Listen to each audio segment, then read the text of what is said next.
시에서는 행정을 집행을 하고 그 다음에 또 도시민은 그걸 통해서 어떤 혜택을 입기를 바라는데 지금 5가지 문제점 중에 그래도 가장 직접적인 영향이 있는 게 그 2천억에 대한 게 아닌가 이런 생각을 합니다. 그래서 그 4동 90블록을 진행하면서 드러났던 2천억에 대한 향방 그것은 무엇이며 또 어떻게 됐는지 그 진보당 안산시위원회 박범수 위원장님께서 발표를 해주시겠습니다. 처음 계약 당시 합의에 의해서 9%의 순이익이 있을 때 주겠다라고 한 거고요. 9%가 나오지 않았기 때문에 단 한 푼도 줄 수 없다가 결론입니다. 그렇기 때문에 우리는 90블록에 대한 이야기 속에서 우리 를 한번 보면 좋겠습니다. 네, 이 사진은 원래 우리 사동 90블록이 있었던 공간입니다. 해양동 터 부분이죠. 지금은 아무것도 없지만 현재는 이런 개발을 통해서 그랑시티자이라는 아파트가 1, 2차가 들어왔습니다. 순서는 후과 안산은 어떤 피해를 입었는지 그리고 교훈으로는 돌아볼 점은 무엇이 있는지 그리고 우리는 무엇을 해야 되는지를 중심으로 보겠습니다. 첫 번째입니다. 안산은 도약의 기회를 살리지 못했습니다. 아까 안산시가 처음 발표할 때 인구 유입 등 안산시 발전을 위해 노력하겠다라고 했지만 안산시의 인구는 현재 아시겠지만 줄어들고 있습니다. 그러면 주변 지역은 어떠한가 살펴보면요. 네, 마침 9월에 바로 옆 도시 화성은요 90만을 넘었습니다. 90만 294명이죠. 그리고 또 옆에 있었던 시흥은요 51만으로 꾸준하게 상승 중입니다. 안산입니다. 지속적으로 인구가 하락하고 있죠. 끝에를 보면 근데 잠깐 상승하는 게 보여서 뭐 90블록이나 이런 걸 통해서 좀 희망을 봤나? 라고 생각하실 수도 있는데요. 조금 자세히 들여다보면요. 작년부터 현재까지 추세인데요. 꾸준하게 인구가 감소하고 있습니다. 지역경제 활성화를 노렸고 그리고 인구 유입 등 반등의 기회를 잡지 못함으로써 퇴보하는 도시의 이미지를 안산이 좀 갖게 되었습니다. 두 번째입니다. 그러면 또 어떤 사람들이 피해를 보고 있나? 전체적으로 안산 시민들 말고요. 우리 지역에 있는 아이들도 많은 피해를 보고 있습니다. 이 사진 속에 나오는 중간에 키 큰 사람은 전데요. 제가 선거운동했던 지역이 이곳 해안동 해설초등학교 앞이었는데요. 정말 아침에 구름대처럼 아이들이 몰려듭니다. 구름대라는 표현이 적절할 정도로요. 전체 학교 재학생 수가 1997명, 전국에서요 거의 5손가락 안에 드는 거대한 학교입니다. 가장 큰 학교도 2100명을 넘지 못하거든요. 이런 학교 문제가 심각하기 때문에 교육권을 위해서 다른 조치를 취하거나 원래 만들기로 했던 학교 부지 등에서 학교를 지어야 되는 게 아니냐, 혹은 중학교를 지어야 되는 게 아니냐, 고등학교가 필요하다라는 이야기가 있지만 제가 이번 과정에서 교육청 질의를 진행했었는데요. 옆에 학교에 보내면 된다라는 답만 지금 하고 있습니다. 현재 상황은요, 하지만 만만치는 않습니다. 지역에 있는 초등학생들은 일단 학급 평균의 학생 수가 경기도 평균, 경기도 교육정책은 25인 이하를 추진하는데요. 26명이 넘고 있고요. 경기도에 있는, 그리고 상록구에 있는 학교, 교사당 학생 수도요. 굉장히 크게 차이가 납니다. 평균 15에 비해서 22명이나 되는 열악한 교육 환경에서 지내고 있습니다.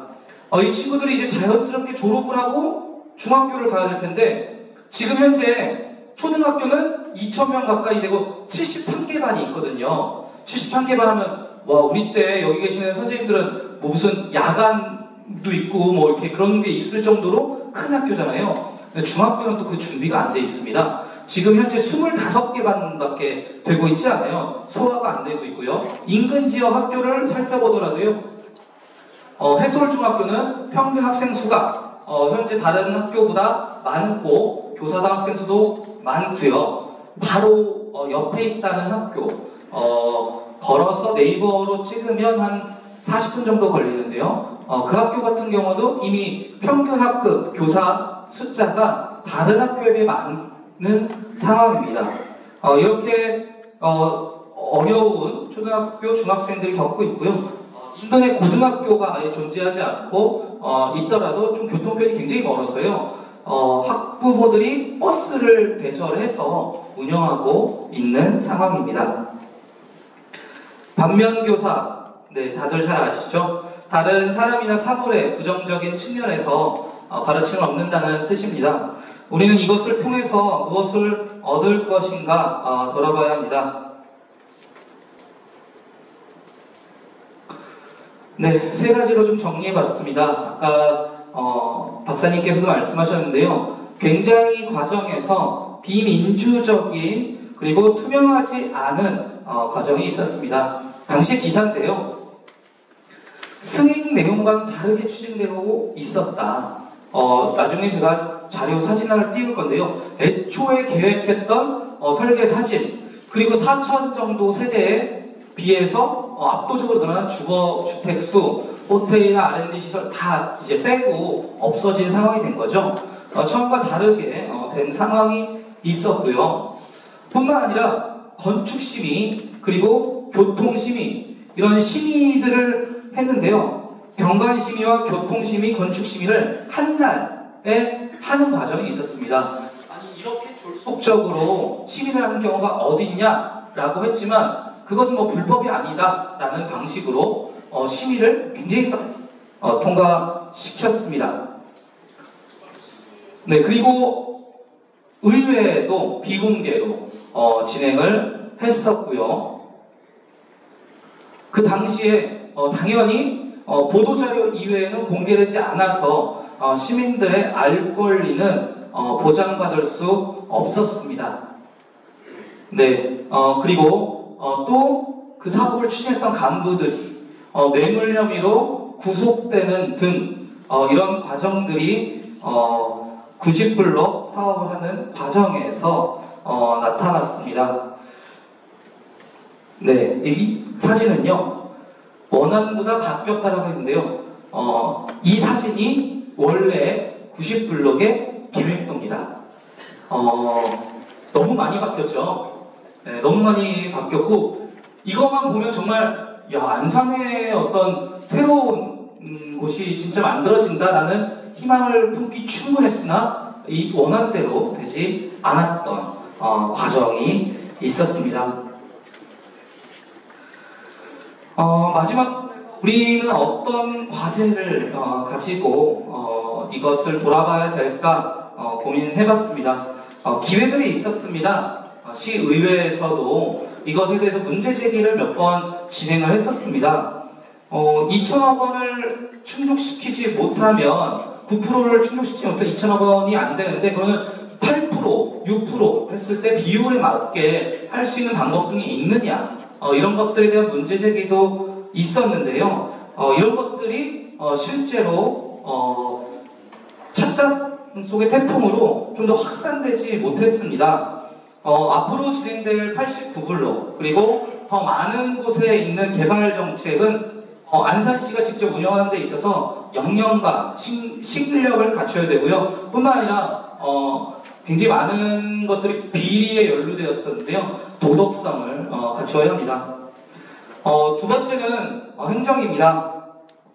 아까 말씀드린 대로 애초에 계약 과정에서 굉장히 많은 비리나 소문들이 난무했었는데요. 이런 것들을 바로잡지 못했습니다. 그리고 확정되지 않은 정책 관련해서도 문제 제기들과 변화하는 것에 있어서 문제 제기가 있었지만 이것이 시민들에게 확산되는 과정이 없었습니다. 행정은 그리고 민의는, 그리고 시민사회는 앞으로 안산에 이렇게 정말 크고 많은 재산을 어떻게 우리가 놓치지 않고 잘 감시해서 시민들의 이익에 부합되게 운영할 것인가를 고민해야 됩니다. 저는 그래서 오늘 이 자리가 생겼다고 생각합니다. 다시 안산의 귀한 재산들, 시민들의 권리가 놓쳐지지 않도록 여기 계시는 분들이 찻잔 속의 태풍을 진짜 태풍으로 만들어서 발전하는 안산시를 함께 만들었으면 좋겠습니다. 안산 정의연대 출범을 축하합니다.